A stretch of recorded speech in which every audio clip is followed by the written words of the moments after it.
आज के ज्योतिष प्रोग्राम का विषय रहेगा सफल शादी के लिए कितने गुण मिलना जरूरी होता है। शादी का रिश्ता पक्का करने से पहले ऐसी कौन सी महत्वपूर्ण बातें होती है जो जरूर विचार करना चाहिए, अन्यथा आपका शादी के लिए लिया गया निर्णय गलत साबित हो सकता है। जब कभी भी आप अपने बेटा या बेटी की शादी का रिश्ता पक्का करते हैं तो उससे पहले कुंडली मिलान करते हैं, कुंडलियों का मैच मेकिंग करवाते हैं। उस समय पर ज्योतिष शास्त्र के अनुसार कुछ ऐसी महत्वपूर्ण बातें होती है जिसका भली भांति आपको अवश्य विचार करना चाहिए। शादी का रिश्ता पक्का करने से पहले वो कौन सी महत्वपूर्ण बातें होती है, आज के इस वीडियो में बिल्कुल सरल शब्दों में आपके समक्ष रख रहा हूं। आपको बहुत अच्छे से समझ में आ जाएगा। जानकारी देने से पहले बता दूं, जो लोग पहले बार मेरा वीडियो देख रहे हैं, पहले बार ज्योतिष गुरुजी यूट्यूब चैनल पर आए हैं और जिन्होंने अभी तक सब्सक्राइब नहीं किया है ज्योतिष गुरुजी यूट्यूब चैनल को, तो अभी आप सब्सक्राइब जरूर कर लीजिए, क्योंकि सब्सक्राइब करने से आपको बहुत ज़्यादा फायदा होगा। सब्सक्राइब करना आपके लिए बिल्कुल फ्री होता है, लेकिन मेरा कोई भी नया वीडियो आएगा मैरिज से रिलेटेड तो सबसे पहले नोटिफिकेशन आपको मिलेगा।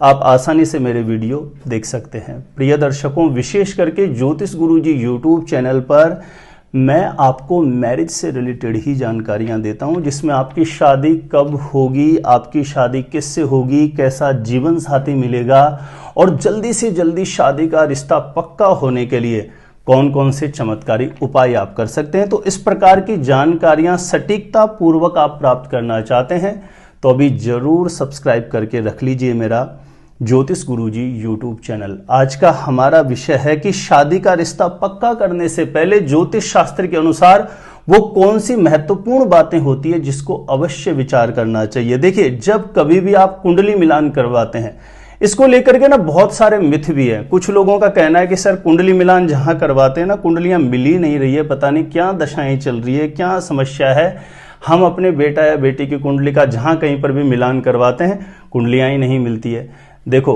कुछ लोगों ने तो एक भ्रम बना रखा है कि कोई कुंडली मांगलिक है, किसी के बेटे की कुंडली मांगलिक है तो उनका माइंड सेट है कि हमें मांगलिक के साथ ही मैरिज करनी है, या किसी की बेटी मांगलिक है तो उनका माइंड सेट है कि हमें तो मांगलिक लड़के के साथ ही मैरिज करनी है, तभी इसकी कुंडली का मिलान हो पाएगा।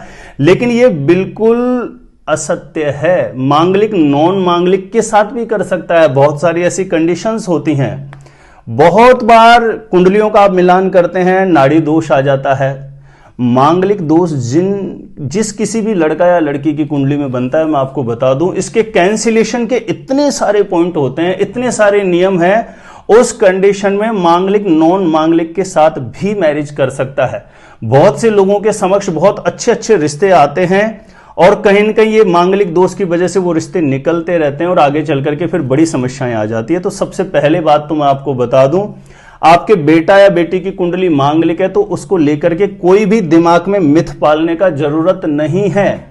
95% कंडीशन ऐसी बनती है कि एक कुंडली मांगलिक है, दूसरी ना हो, तब भी मैरिज की जा सकती है। 2-4-5% ऐसी कंडीशन बनती है कि वहां पर मांगलिक दोष किसी भी प्रकार से कैंसिल ना हो, तो उस कंडीशन में फिर विवाह के लिए आगे नहीं बढ़ा जाता है। लेकिन 95% से भी ज्यादा मैं कहूंगा, एक कुंडली मांगलिक है और दूसरी नहीं है, तब भी आगे बढ़ा जा सकता है।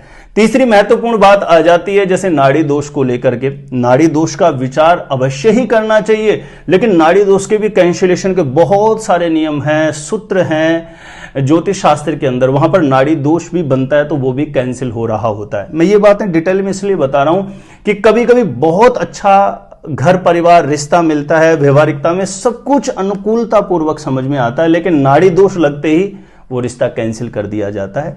तो आप किसी अच्छे देवज्ञ से प्रॉपर जरूर कैलकुलेट कराएं, क्योंकि नाड़ी दोष बनने पर भी उसके कैंसिलेशन के बहुत सारे नियम हैं ज्योतिष शास्त्र में।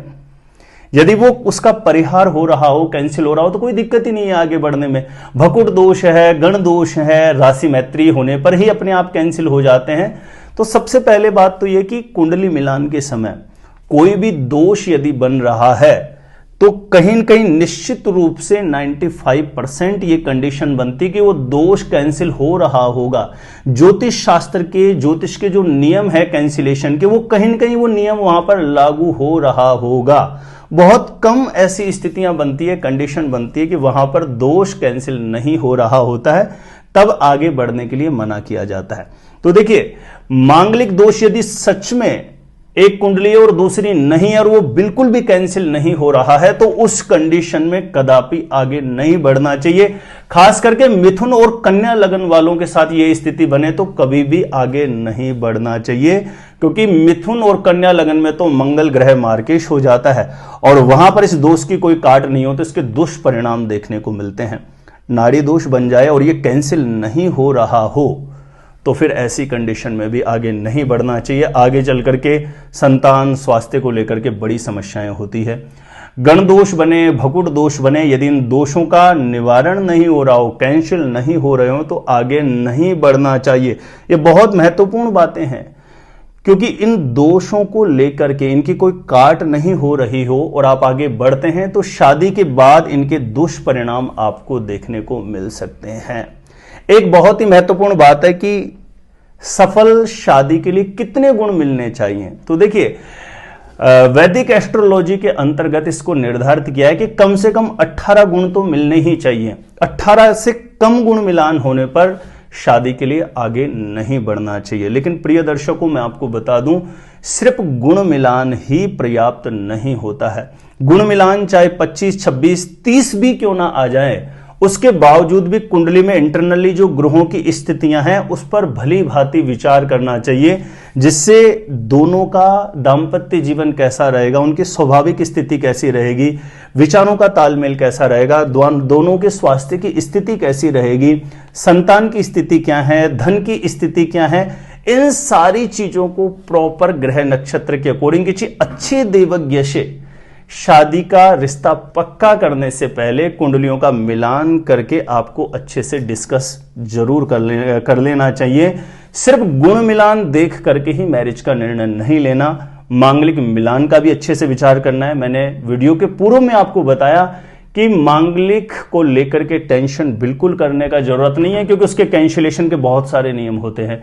नाड़ी दोष बने तो आगे नहीं बढ़ने चाहिए, कहीं न कहीं वो कैंसिल हो रहा हो तो फिर आप डिसीजन ले सकते हैं। गण दोष, भकुट दोष, ऐसे पूरा अष्टकूट गुण मिलान कहीं न कहीं पूरा प्रॉपर कैलकुलेट किया जाता है और फिर अंततोगत्वा शादी के लिए निर्णय लिया जाता है। क्योंकि शादी का जो निर्णय होता है एक बहुत महत्वपूर्ण, बहुत बड़ा डिसीजन होता है। तो इन बातों पर आपको जरूर विचार कर लेना चाहिए। बहुत सारे लोगों के मन में इतना मिथ है कि कुंडली मांगलिक है तो मांगलिक के साथ ही मैरिज करनी है, नाड़ी दोष बन गया कुछ भी तो उसके कैंसिलेशन वाले पॉइंट आप जिस किसी भी ज्योतिषी से कुंडली मिलवा रहे हैं और आपको व्यवहारिकता में यदि वो रिश्ता बहुत अच्छा समझ में आता है तो उनसे निवेदन करें कि ज्योतिषाचार्य जी आप देखिए कहीं ना कहीं ये दोष कैंसिल हो रहा है क्या, और शास्त्र सम्मत शास्त्रीय आधार पर यदि वो दोष कैंसिल हो रहा है तो फिर क्या दिक्कत है आगे बढ़ने में, फिर निसंकोच रूप से आप आगे बढ़ सकते हैं।